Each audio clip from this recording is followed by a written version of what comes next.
This is the Lydian Spin with Lydia Lunch and Tim Dahl, episode number 131. Wow. Hello, Tim. Hello.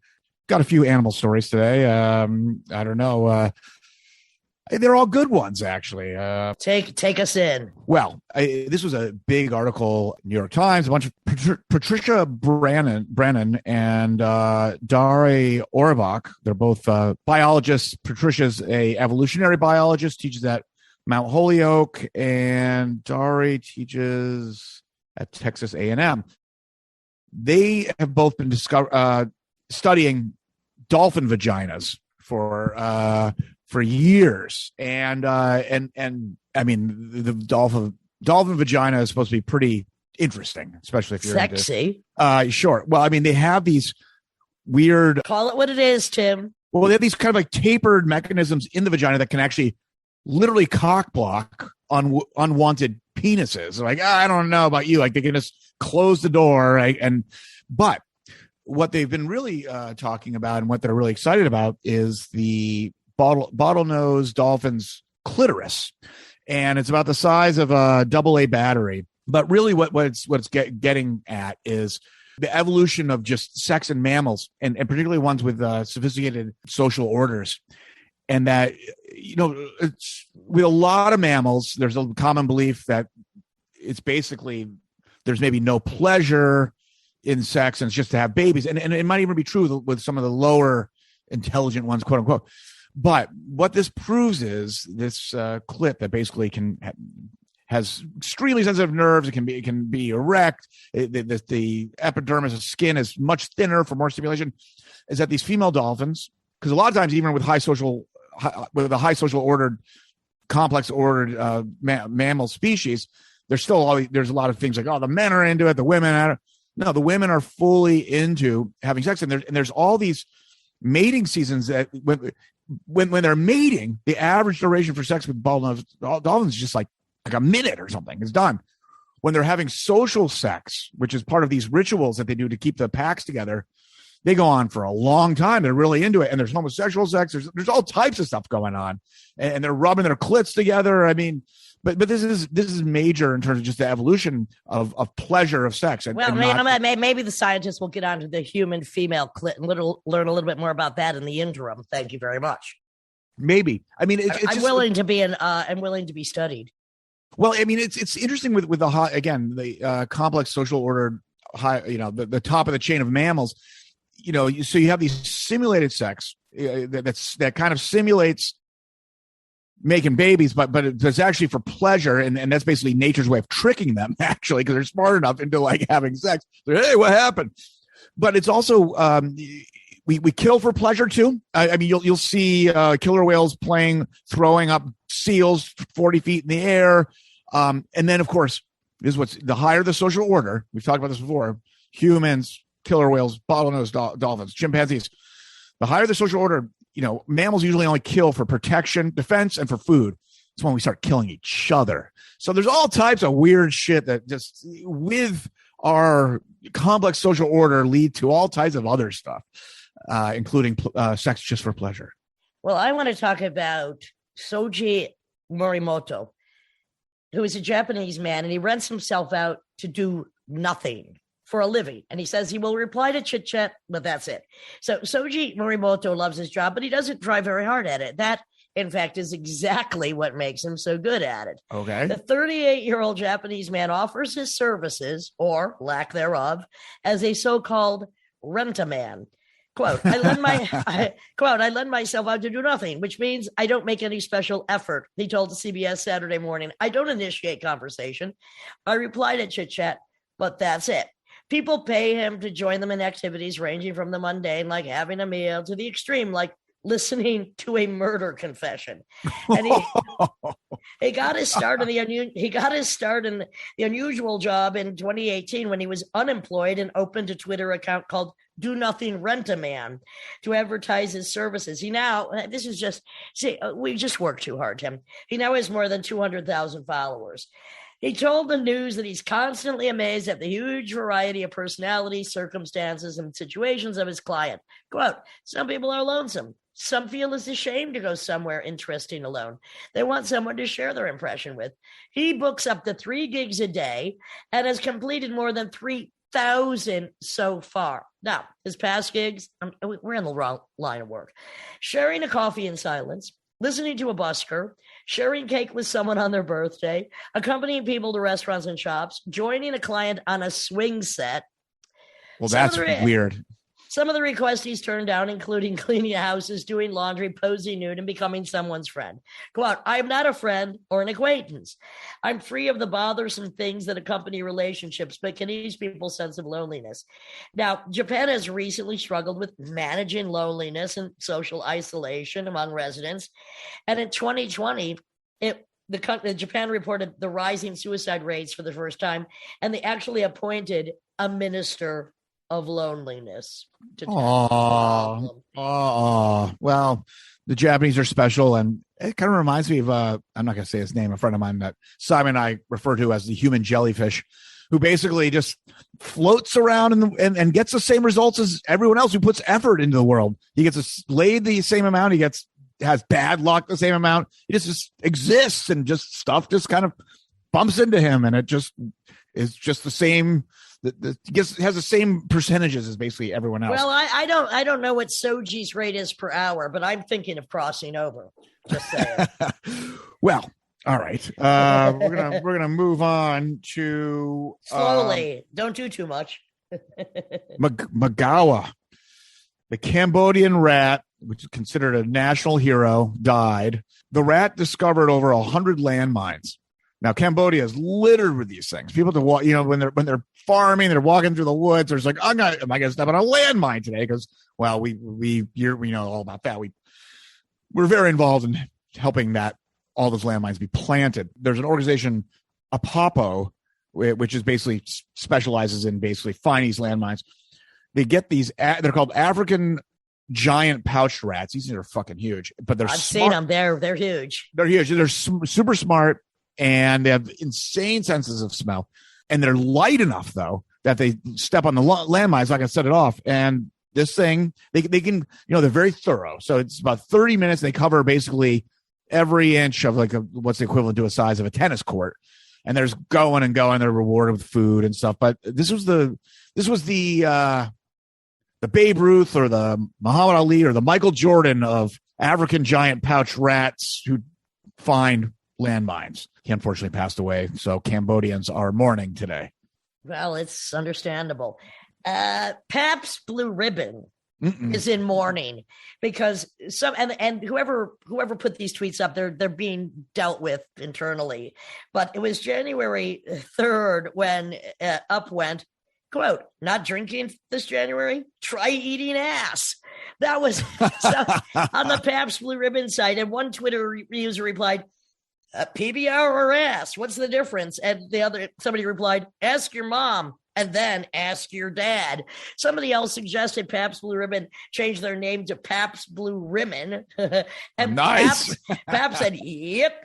Well, the tweets were deleted within a matter of hours. And of course, they apologized about the language and content, but it was just, they don't even know who did it. But in no way does the content of these tweets reflect the values of Pabst. I mean, it is the worst beer. It's disgusting. It's just horrible. It's disgusting.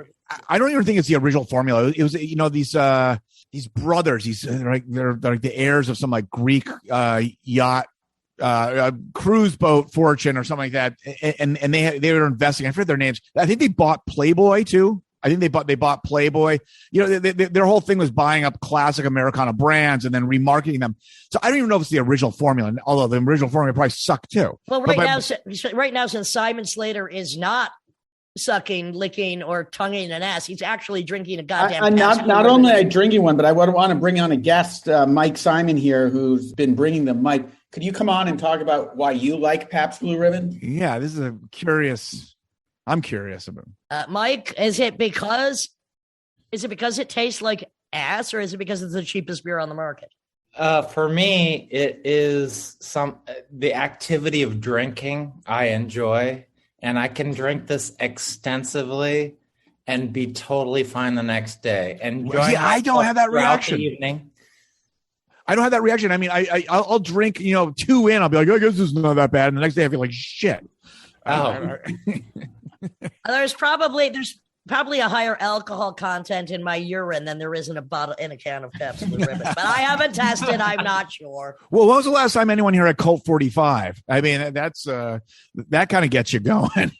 A gun or the beer?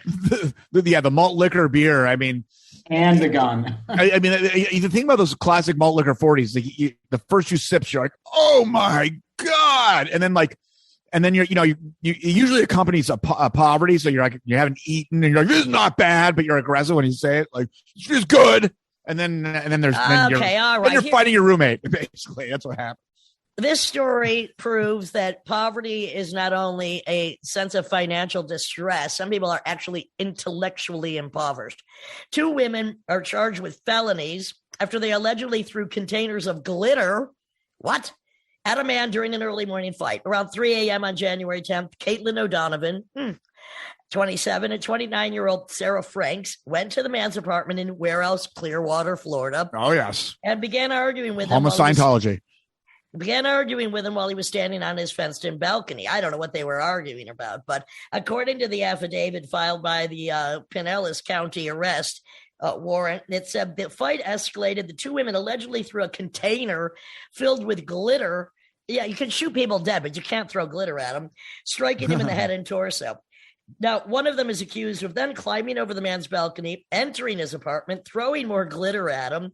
And so Eddie then unlocks the door to the residence, letting her partner in, enters, throw more glitter. Police later found glitter in Frank's car, and she and O'Donovan were taken into custody. They were each charged with felony burglary with assault or battery. They face an additional misdemeanor count of criminal mischief for allegedly breaking a window while leaving the scene. You can shoot somebody in their own driveway while they're walking down the street. Damn you, throw glitter at them. Well, I mean, one thing about glitter, though, I have to say, it's kind of like sand. Hard to get out. Yeah, it's kind of like sand. It just follows you around. It gets into everything. But that's pretty stupid, I have to say. Well, I still don't know what the argument was about, so I don't know. But I mean, glitter, I mean, come on. There's any number of things that would be an annoyance. A little non sequitur, but 2/3 of all cop deaths last year, COVID. And it's the most amount of cops have died, active cops have died since 1930, which I would assume was that like prohibition. Yes. I don't know what was going on there. 1930. Yes. And then and Georgia being number 1. And Georgia's police force, about 40% are vaccinated. Only 84. I mean, I shouldn't say only, but downplay, but only 84. Well, the cops are after me right now. It looks like. All right. 84 of the cops died from assault. So I don't know how many people cops kill every year, but I mean, I guess 84 is a lot, but it's not. It's America. It doesn't seem like that much. It doesn't seem like that much. Look, if you want the statistics of how many people they killed, it's in the thousands. So let's not even. I know exactly. But how many died of COVID? Well, I just know it's 2/3. So I think it's like 2/3 of police deaths have been caused by COVID. Yes, well, yes. Right now with the latest variant, I mean, there are so many occupations that just don't have enough workers. The ambulance drivers, the hospitals are really short-staffed. Police, teachers, schools. I mean, there's a lot of false narrative about this because there's a whole thing like this kind of anti-socialism thing, like people are lazy and they gave out that government relief program and it made people lazy. They don't want to go back to their job. Well, first of all, there's automation of everything. They're treated like shit. There's a lot of reasons, but another reason that they're not talking about these types of jobs are historically done by the majority of the people who are doing it are immigrants. Immigrants. Yeah, and there's been an anti-immigrant narrative that's going on even before Trump, actually. I mean, there's been this anti-immigrant, which is really insane. And then all these people are like, hey, no one's working. It's like, well, you fucking do the job, you hick. I thought you don't like immigrants. So why don't you do it? So the whole thing's so stupid. It's like they're blaming. I don't even know who they're blaming. Well, I think, look, if there's an uptick in deaths now, I would say it's because so many people that had multiple other problems didn't go into the hospital in time because the beds were all full. So it could be that people, I mean, because according to some statistics, I mean, people that are dying from COVID, not everybody, but have had, pre-existing conditions, 1, 2 to 4 of them. So it could be now. And of course, Florida having the most infections per capita because they're, who's in charge there? Well, yes. Fucking idiot. But anyway, the variant comes, the variant goes. And here we are, and negative. Yeah, exactly. 7. That's one question. So in New Mexico, these, I guess, homeless people were kind of sifting through a dumpster. And they're like looking for stuff, and then they hear the sound, and of course they find this baby in there who is still alive. Unbelievable. But the baby was dumped there 6 hours earlier.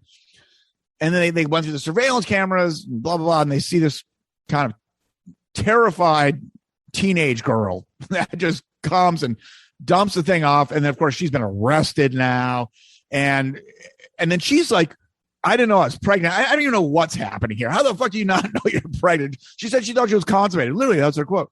And constipated for 9 months. Yeah. But probably, her name was Alexis Avila. I think she's Mexican. Maybe she's a religious family. She was afraid. I don't know. But everything's wrong here. But now I think the grandparents are going to adopt it, though. Are they? Okay.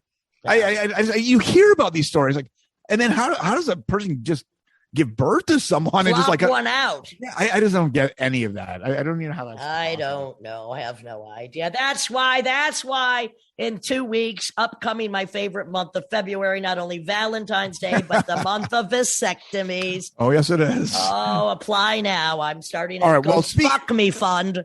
Speaking of surgery, here's kind of like a last kind of a human animal story. Literally, the first successful pig heart transplant from a pig to a human just happened. There's hope. David, was it Barrett? I think is the name, David, in Maryland. But what's amazing about this is because I'm like, well, how the fuck does that happen? Because he couldn't find a match, but they're like, we have this experimental thing. We don't know if it's going to work because there's, it's not obviously not a match if it's coming from another species. But with this just kind of state of the art technology, anything's possible. Gene editing. So they went in there and they edited out the genes that would make the human body reject this foreign species vital organ. I hear he's doing fine. So far, so good. I mean, it'd be a little creepy, I would think. Well, now if they could only insert the brains of smarter people into dumber people, this country could get back on its feet. Anyway, I have nothing more to say. This is the Lydia and Spin, episode 131. Tim Dahl. See you later. Bye.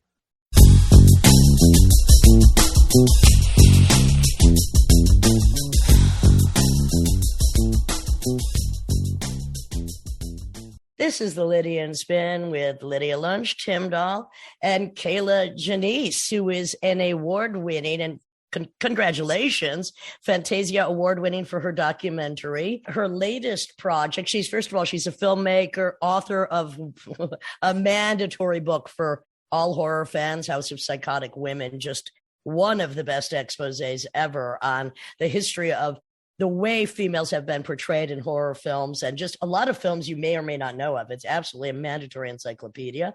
She does nothing on a small scale. Her latest release is an immense package called Woodlands, Darkened Days, Bewitched, A History of Folk Horror, which involves 20 films, is it, and 156-page booklet, exposés, a spoken word CD.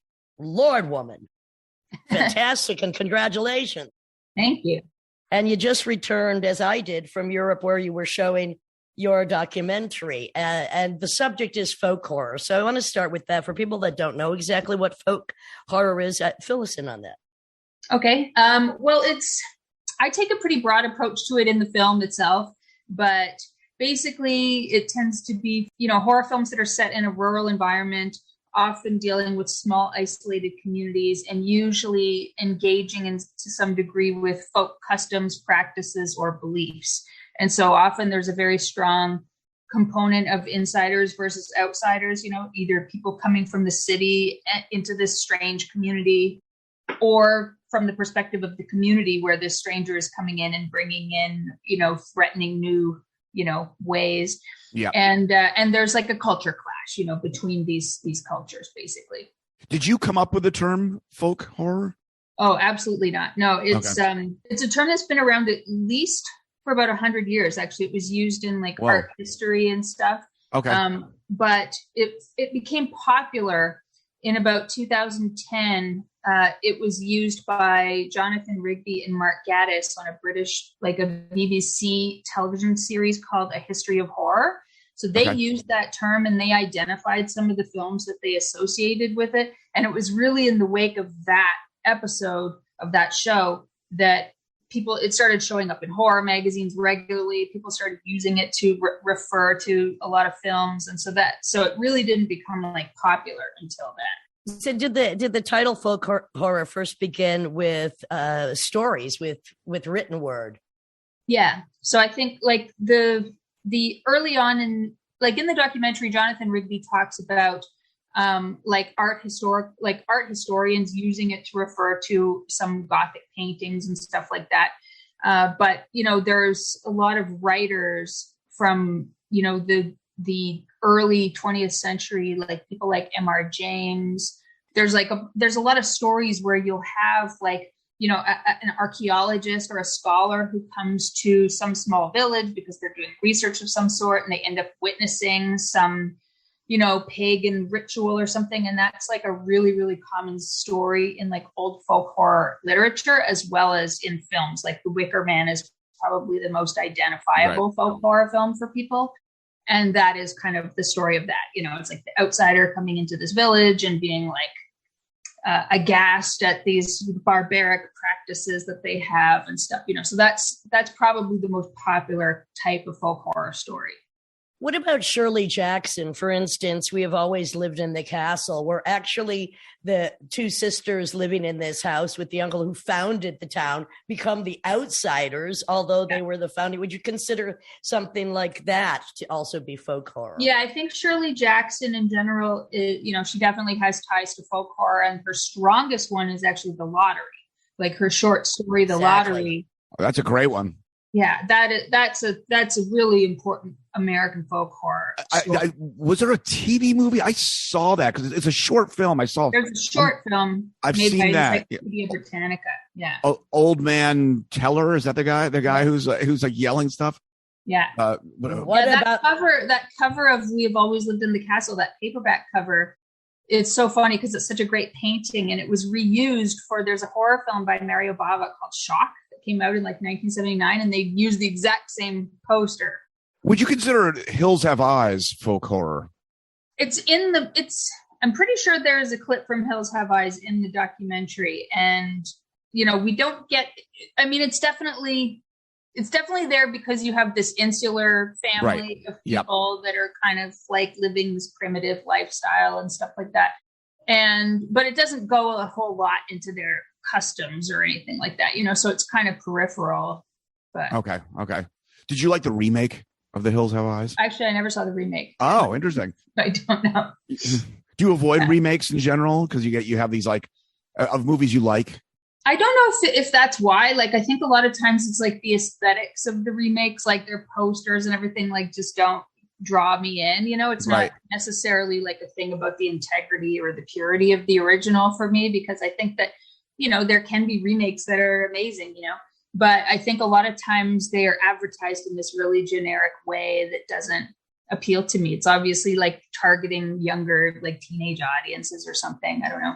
As one of the top folk horror hysterians, Kayla, in your new package of all of these films, which your documentary kind of sums up and goes beyond, you got a hold of a lot of European films that probably nobody in this country has really heard of. If we heard of them, we haven't seen them. So how did you go about approaching some of these directors, and who did you tell us about some of the films that are in this humongous volume called Woodlands Dark and Days Bewitched? Okay. Well, actually, the documentary itself is called Woodlands Dark and Days Bewitched. And then the box set that we made with the 20 films is actually called All the Haunts Be Ours. And so Woodlands Dark and Days Bewitched is kind of like film number one in the set. And then there's 19 other films. And one of them, the sort of big coup for us was this American folk horror film called Eyes of Fire that hasn't been released since it first was on VHS in the early 80s. So we got the original negatives of that and got that restored. So wait a second. So let's start. So let's start with the documentary, which is that title. So your documentary, which is quite long, is it a documentary about the films that are presented then in this compilation package? Yeah, it's about the genre of folk horror, and then the films that are in the package are kind of like a selection of some of the films that we talk about in the documentary that either haven't been released in the US ever or in a long time. And you were asking about some of the ways that we contacted people. It really varied because sometimes, my boss, David Gregory at Severin Films, who's the producer of the film, he's the person who does most of the acquisitions at Severin Films. So he's the one usually dealing with the licensors to get the rights to films. And so he's the one who often has to do all this sleuthing and mystery solving to find who owns the rights. And often it's so convoluted, like people have died or countries in the Soviet Union break up, and the rights go to different places. Just all kinds of things can happen over like 40 or 50 years since some of these films came out, But I know there was like a Serbian television channel he was dealing with for some of the films, and they were like super helpful. I mean, they were just happy that somebody wanted these films, like especially because we licensed this film called Leptirica, which is a Serbian folk horror film. But then we also asked them about these other short films that the director had made for Serbian television. And they were like just so excited that there was some use for these films that have not been seen since the 70s, So for every film that we got, we also tried to find like these little accoutrements to go with them, like these bonus features or rare short films and stuff like that. And we had like Polish films, Czech films, and often we're dealing with like cultural institutions. Like that's who we would often go to first. If we didn't know any of the people or people weren't living, we would go to whoever the sort of cultural institutions were. And then they would usually be able to lead us to like who the right people were we should talk to. Well, Film Threat called this monster piece of yours mind-blowingly epic, which I think really sums it up. When I was just going through the booklet, which is really beautiful, and so many articles from different people, different points of view about different things related to this, I just thought it was really a masterful presentation, and really congratulations on that. Again, like I said, you don't do anything, they don't do anything on the small. These are always epic. I mean, House of Psychotic Women, we'll just go back to that because I tell everybody about it constantly. I send them the Amazon link. Because as somebody that, I prefer, of course, true crime to horror, but it's not only that you're illustrating so many films and different time periods, the history of it, but the change in the way that women have been presented in these films, and then also in accordance with some experiences in your own life. And that's what makes it stand, far outside of any other just simple encyclopedia, or like there often is these rock and roll journals of what's happened in the past 40 years. So this really puts it beyond everything, and it's still out there. We love it. Thank you. Yeah, it was an interesting book to put together because it was something I had worked on for like a decade, thinking it would just be a book of like essays about films, and it kind of wasn't going anywhere for me because it wasn't hitting, it wasn't connecting. And I think part of that was because between when I started writing it and when it came out, there was just an explosion of writing about obscure films on the internet. And so suddenly a lot of what I had to say didn't seem that unique or special anymore. And so it really wasn't until some of my close friends said, why don't you talk about some of your personal stuff? Like, that wasn't my idea. That was an idea that friends of mine were like, you should try talking about your personal stuff. And I was like, oh, I can't do that. That's like the cardinal sin of film writing or whatever, is to like insert yourself into the piece. But I found that once I started trying to do it that way, all the writing just came really fast. Like it all connected really easily. We were talking too about Children of the Corn last time. Oh, yes. Tim had brought that up. Which I don't remember what. Well, anyhow, I actually just love that as a kid. I don't know what it was about that movie. It just drew me in. And wait, is that Stephen King? Did he write that? Yeah. Yes. Okay. I never saw Children of the Corn 2. Yeah, what's that all about? I don't know if I saw the second one. I definitely saw at least one of the later ones because like Alexis Arquette was in one of them that I saw. So there's okay. There's like 8 of them or something. Oh, right. Yeah, that's right. I mean, fuck these franchises. It just doesn't do it for me. I don't know. Well, I mean, with the franchises, I mean, because a drummer I work with kind of grew up with the Verhovens, and Paul Verhoeven says, all those franchises are just about screwing over the person who made the original one. So it's basically it erodes and it basically shrinks the royalties because it's the whole package. So they keep on making. I'm jumping in because there is one really great franchise, and that's Saw. I did like Saw. I am a Saw fanatic. I really am. I love Saw. I love all the appliances. I love the concepts. It's just one of the darker and most truly. I mean, forget the clown mask, but one of the most. And speaking about clown mask, Tim, did you see that recently on Google Maps an evil clown showed up with a bloody doorway? They don't know where it's from. I just didn't know. Back to Saw, though. Saw is just, again, you can imagine those things really happening under the auspice of an evil asshole somewhere, anywhere, anytime, always. Yeah. Yes. But I did like Saw, for that generation, for the mass produced ones. I liked Final Destination. Like, it's funny that there's like a Final Destination 3. I like the Final Destination ones because it just has all these sort of banal things that you do throughout your day that like set up your death. Yes. Well, and they also, it's kind of like Bugs Bunny, like there's these kind of celebratory dances, like I cheated death, and then their head explodes, like right before it happens. I mean, did you like it? Did you like those clown? Would it be a folk horror? I mean, it's that town, right? Yeah.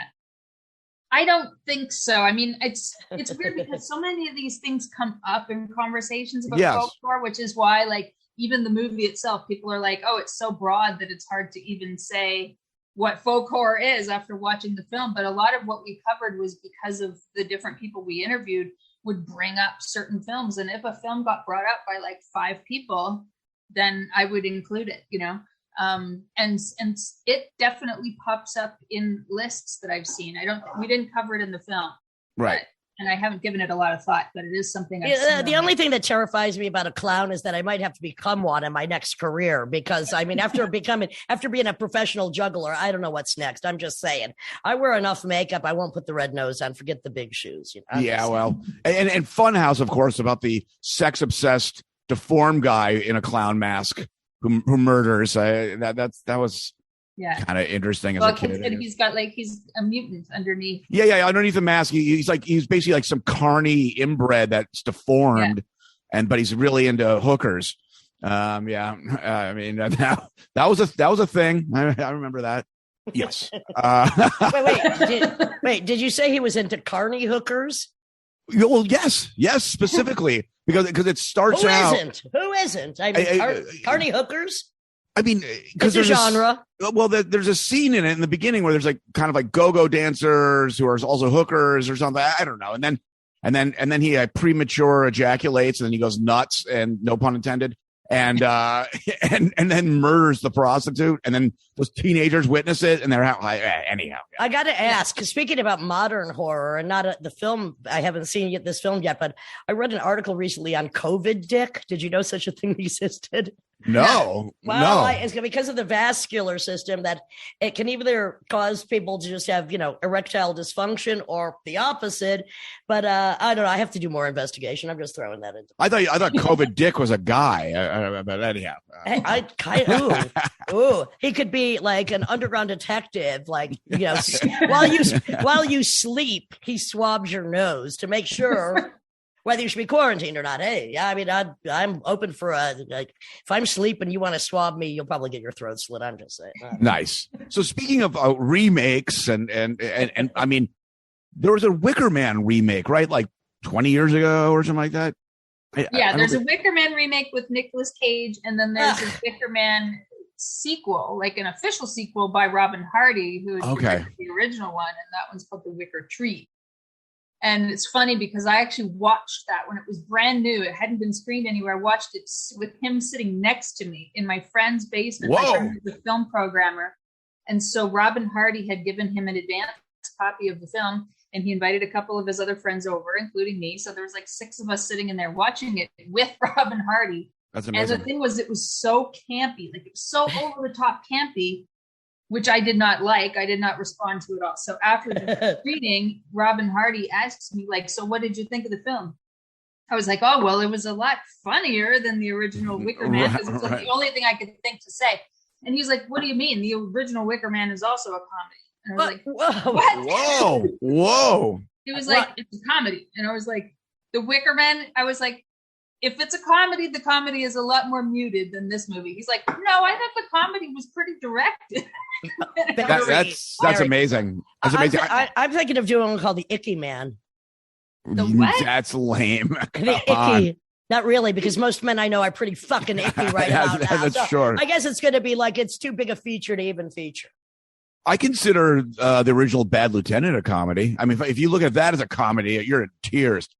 And the first half of Full Metal Jacket, I look as a comedy as well.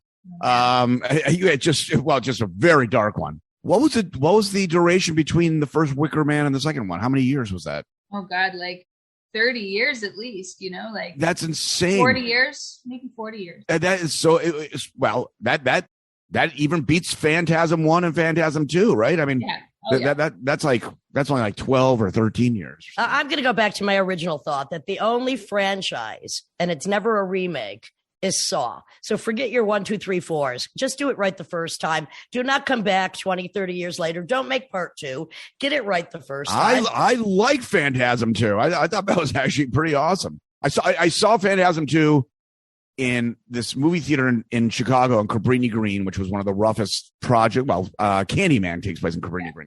But, it was really very rough neighborhood. It's gone now. And it was a double feature of Phantasm 2 and Coming to America.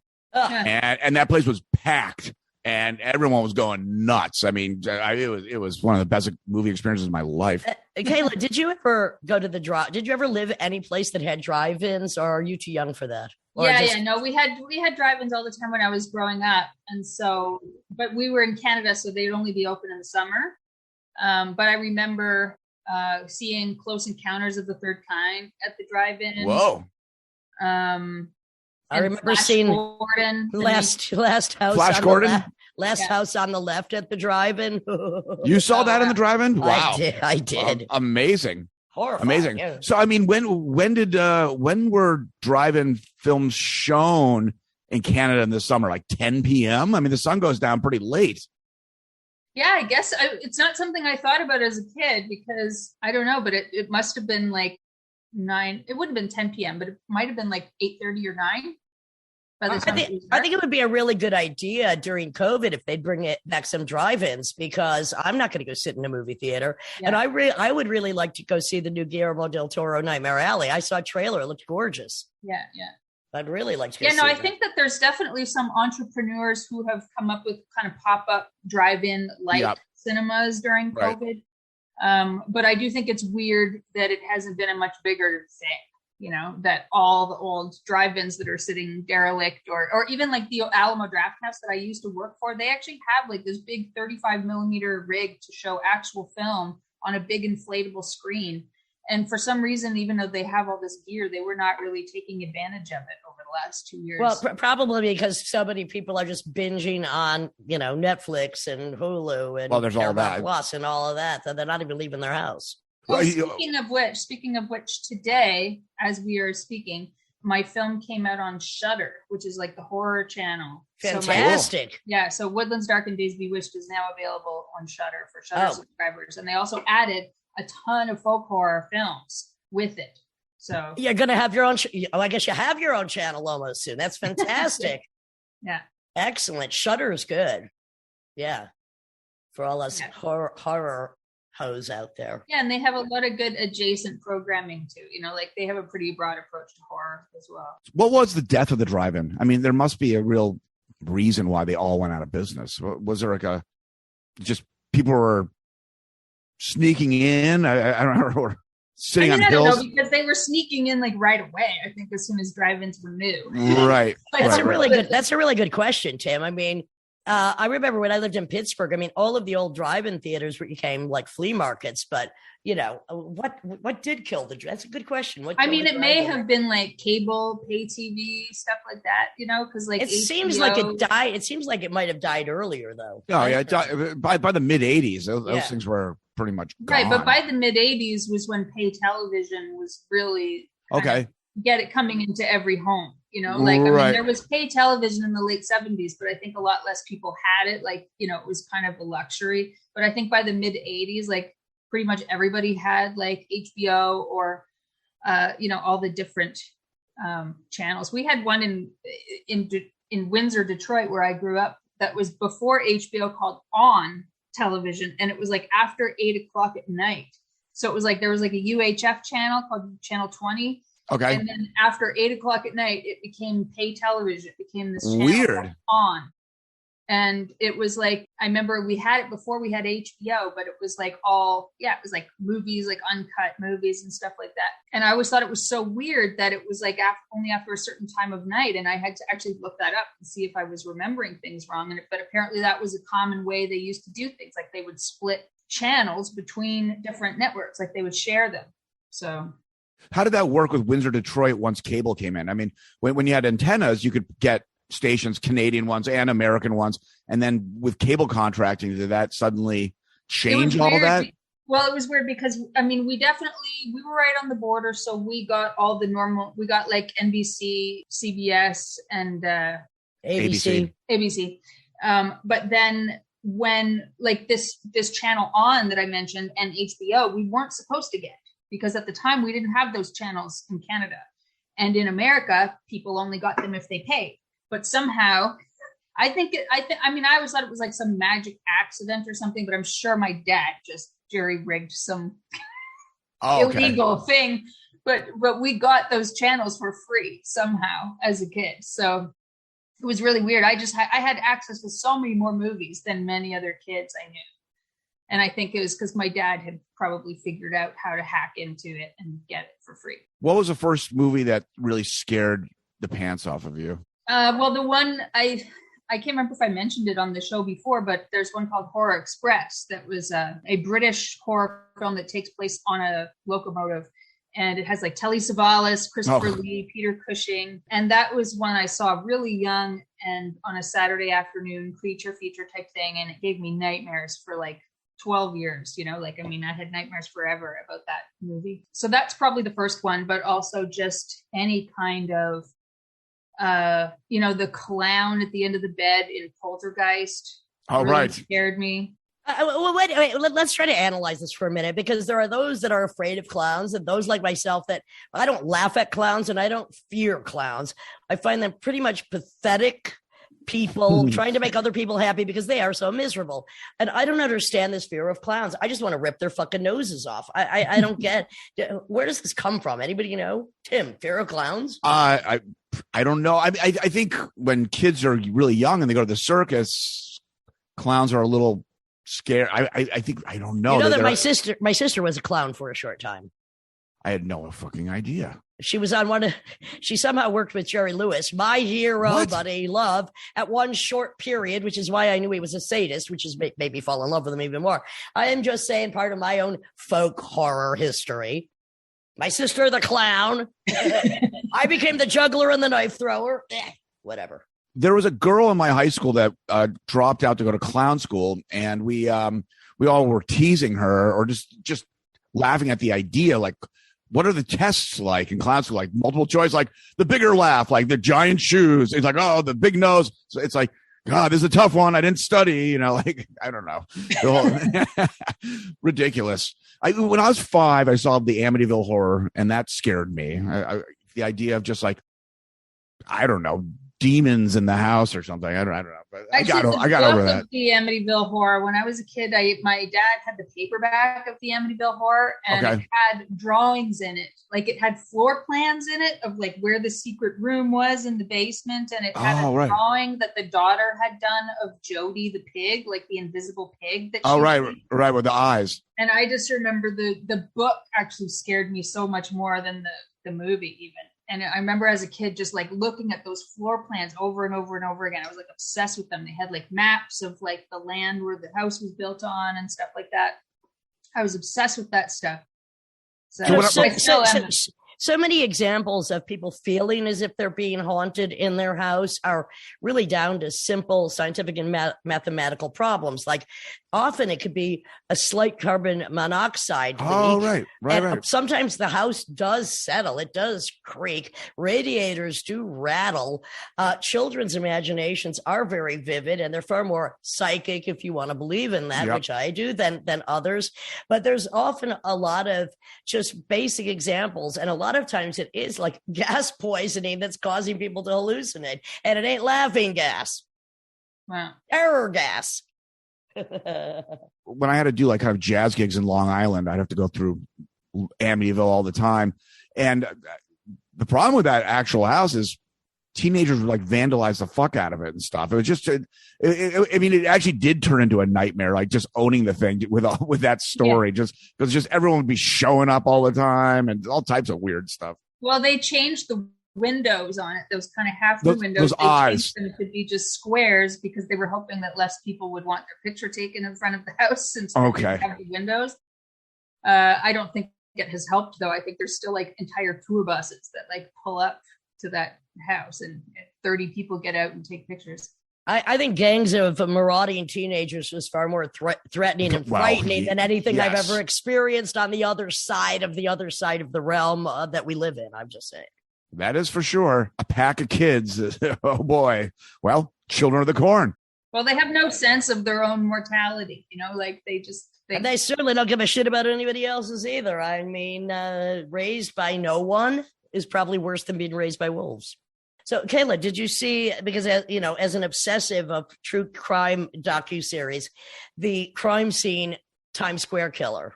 Yes. Yeah, I just watched it last week. And I mean, the footage from the 70s, especially Times Square, that's true horror. That's horror right there.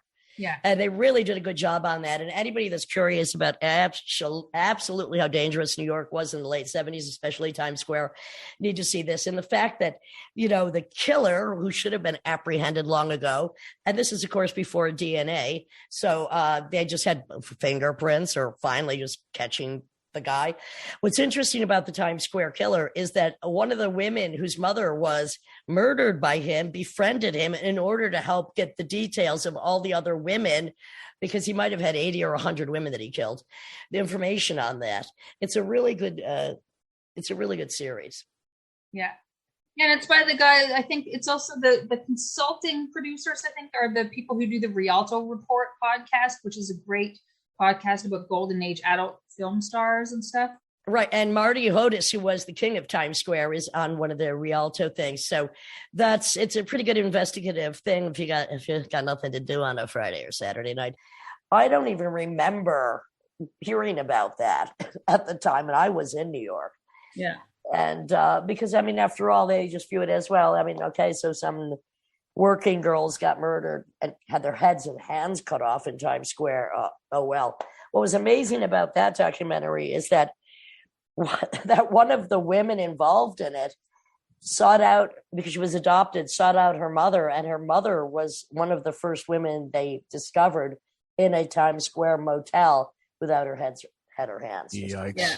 Because I'm adopted too, and so I can only imagine going to like apply for information about my mother, and that being the dossier that they give. My God. And that they actually gave that dossier. Yeah.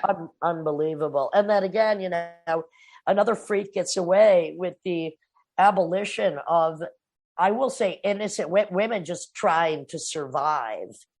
I mean, that's, you know, real horror is.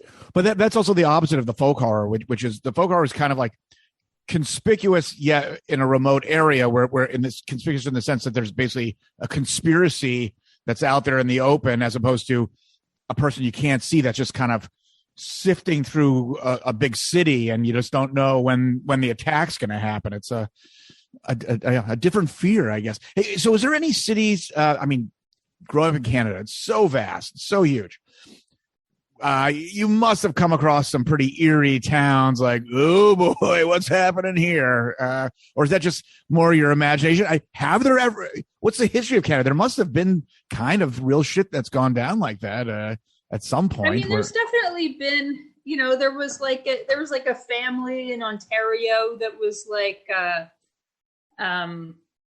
I think like a cannibal clan and stuff like that, and one of the craziest things, this is not a small weird town or anything, but Winnipeg, like I spent quite a bit of time living in Winnipeg. Oh boy. And Winnipeg is just such a violent place. So insane. So insane. Yeah, I mean, like, and one of the stories, there was like, I don't know if you ever played at a punk bar called the Royal Albert Arms in Winnipeg. I might have, not with Lydia.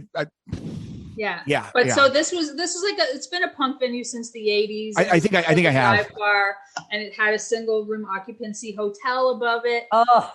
And it was at some point they were filming some Susan Sarandon movie in Winnipeg, and this was one of the first like sort of big studio productions coming to Winnipeg to shoot. So Winnipeg is trying to show off its best colors, and like try to entice the film productions. And so on this set, a necklace that Susan Sarandon's character was supposed to be wearing went missing from the set. And when they finally found it, it was in the Royal Albert Arms Hotel in one of the rooms next to a decapitated body in the bathtub because somebody had stolen it from the set and then like picked up a guy. It was like a gay guy had picked up another guy and brought him to his room, killed him, tried to dispose of the body by cutting off the head and arms and stuff, and then clearly got tired of trying to do this. Got in over his own head. Yeah. And then started decorating him. Like, oh, I guess I'll just play with a little doll here. He just split. I think he just like took off and realized this is going to be too hard to do. So he just left the motel room like that. So it was like this dead, decapitated body in the bathtub, and then Susan Sarandon's necklace like next to it. Cool story. And, what film was that? Do you know? I'm trying to think if it was maybe like, was she in the movie Shall We Dance? Because I wouldn't know. I don't know either, but I remember the name of that movie being shot in Winnipeg. Changed to Shall We Kill? Well, it was so when I played in Winnipeg, which is probably that bar you were talking about. I was playing with Locust, Child Abuse Locust tour, and the next day we were fucking freezing, but we're like, okay, we gotta leave Winnipeg. We had a big drive. We had to play in Minneapolis, and we were just going through downtown Winnipeg, and midday, Indigenous man, 6'2" with the hair down to his waist, comes sprinting out of a bar chasing an Indigenous woman. And we're like, what is going on? He catches up and grabs her, picks her up and throws her head through a windshield. I was like, oh my God. It was heavy. I was like, what the fuck? Too much nature can make some people violent. Winnipeg's bleak. It's like a bleak place. And yeah, there's just nothing to do but drink there, So Venetian Snares, the electronic musician, he's from Winnipeg. One time I was in my dad would do these exotic road trips, and we drove to Alaska one summer when we were a kid, and we were driving through like Northwest Territory, I don't know, near Yellowknife or something, and we're coming through some town. And this is kind of like a folk horror set. We're going through a town, like just dogs kind of wandering around. You don't really see people. No joke, people closing their blinds as we're slowly driving through like the main street. Like, what the hell's going on? We drive about 30 miles out of the town. We hit like a park ranger or some good. And he's like, oh, my dad's like, what the fuck's up with that town? He's like, oh yeah, the whites and the Indigenous were having open air gun battles until the 1970s there. Like Cowboys and Indians, quote unquote. I mean, like all the way to the 70s. I mean, it gets pretty insane up there. Yes. Yeah, I have not been to northern Canada at all, and everything I hear about it is that it's just kind of like this lawless place. Well, two things that are always going to equate to horror, whether folk or not, is alcohol and guns. Yeah. So what about, I mean, I don't want to digress too much from your box set and your product, but you're such a wealth of information of just horror history. I just want to ask you a million questions. animal-based horror movies. I mean, do you like those? And what are your favorites if you do like those? I mean, Jaws, of course. I definitely like animal-based horror films. And there's like a guy I know a guy named Lee Gambin. He's an Australian film historian, and that's actually his specialty. Okay. So he's written a book about it that is called Massacred by Mother Nature. And I gotta get this. Yes, he's also. I gotta write that down. A documentary, hopefully, that he's got in development on that topic. So he's like a real expert in that type of stuff. But yeah, just movies like God. I remember as a kid going to see Cujo. Oh yes. And like Prophecy, which is the John Frankenheimer movie about the mutated bear. Oh, I never saw that one. Yeah, and I mean, Piranha. Nightwing, which is like the bats. No, the bat. I've seen that. I saw that. That's like a Texas, like on the Texas-Mexican border or something like that. Right, I feel like it's. I can't remember. It's like it's in the Southwest. Arizona, maybe. Yeah. What about Alligator? Oh yeah, classic. Alligator. Is it Piranha? Yvonne DiCarlo in Alligator? I don't remember if she's in that. I know that.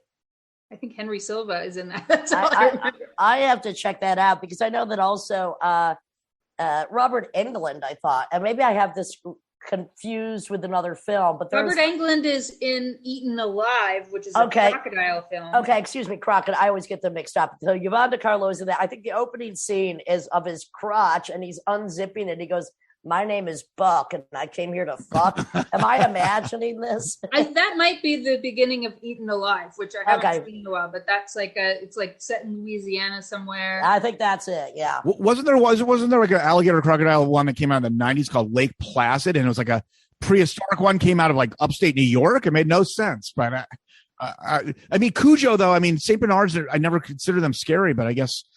In that case, it was. What do you prefer, Piranha 1 or Piranha 2: The Spawning? Oh well, I am a fan of Piranha 1, and I actually went and saw. We put on a screening when I used to work for the Alamo Draft House in Austin. We put on a screening of it at Aquarena Springs where they filmed it. So, it's funny because right shortly after Piranha came out, what year was that? 78, 80, something like that. It was 70. So I think it was 78. My aunt was living in Milwaukee, and one summer, that Piranha inspired someone. Of course, those things wouldn't live, but one of the swimming holes, someone unleashed a bunch of fucking piranhas in the fucking little town lake. And this is also during the time that Jeffrey Dahmer hadn't been caught yet. I mean, Milwaukee was just pretty bonkers back in the day. But all right, Tim, if you were going to make a horror film with an animal, what animal would that be besides yourself? Well, the thing is, I've talked about this, but it turns out I think someone already made it, which is a hippo. Isn't there a hippo based? I mean, I think that's. I mean, hippos I haven't seen a hippo one, but I think I was just hearing about how violent hippos are. They kill more people than any other animal in Africa. We've talked about them often. The cocaine hippos of Colombia, Pablo Escobar's offspring. They're going wild. If you strip a hippo of its little natural armor, the layer of fat is like a millimeter. You think of them as these big fat blobs. That thing is a tank of muscle, actually, and they don't swim. They're so heavy, they're so dense. They walk on the bottom, and they just kind of spring up for air, and then there's just like a fucking steamroller on this. Yeah, I mean they're insane. They're the new guillotines. They have these saber tooth. I mean these giant, like 2.5 foot long teeth. They run 30 plus miles an hour. I mean, you don't stand a chance. You don't. And if they see you, they just attack you. It's just guaranteed. Oh, wait, you're from Canada. There must be a moose-based one. I think there is like a zombie moose. A zombie moose. Well, that is funny. We know that moose love psychedelics, so maybe that could be the next phase. Like instead of maybe they'll be on scopolamine and devil's breath. Moose zombies on devil's breath. All right, so moving on. What about inanimate themed possessed things? Not like houses, but like a bicycle or like a. I mean, I guess Maximum Overdrive is just like. Yeah, everything's like that. I guess like if it's a vehicle, like some of the ones where it's a whole vehicle are scary. Like Christine. I was going to say Duel, but we don't really know if there is really a driver to the truck in Duel. That's kind of the scary thing. I mean, Duel is a classic. That's Spielberg's first movie, right? Yeah, it's his first, or maybe it's his second. I can't remember. Was that a TV? Was that a movie? It was a TV movie. That was really good. But I think it has to get sillier. But a lot of them are silly. Yeah. You know, like a folding where it's just the tires. Yeah, exactly. Folding chair. Oh, I mean, of course, one of my all-time favorites is Stuff, the alien dessert. That if you eat, it just immediately takes you over, and then after one bite, you just can't stop. But that's not an inanimate object. You're right. That's moving. Like a bacteria or something. Right. Oh, you got me. I mean, now you get into my landscape, because I do think that bacteria and viruses are far more terrifying than cults, hunters, moose, hippos, or a flying folding chair. But and that's been proven with all the rate of the death that's happening right now. There should have been a sex toy scene in Maximum Overdrive. That would have been something. Anyhow, a possessed sex toy. There is one you would like then called Killer Condom. Oh, nice. It has teeth. It's like, oh no. Oh, that's a comedy one, right? It's a comedy horror. Comedy horror. Well, I don't really see how we could top that one. So on the Killer Condom concept, I think we'll close this one off. So this is the Lydia and Spin with Lydia Lunch, Tim Dahl, and Kier-La Janisse. Go to her website, order this fantastic new package called Woodland Dark and Days Bewitched, which is just an amazing package of folk horror. And looking forward to your next project. Thank you.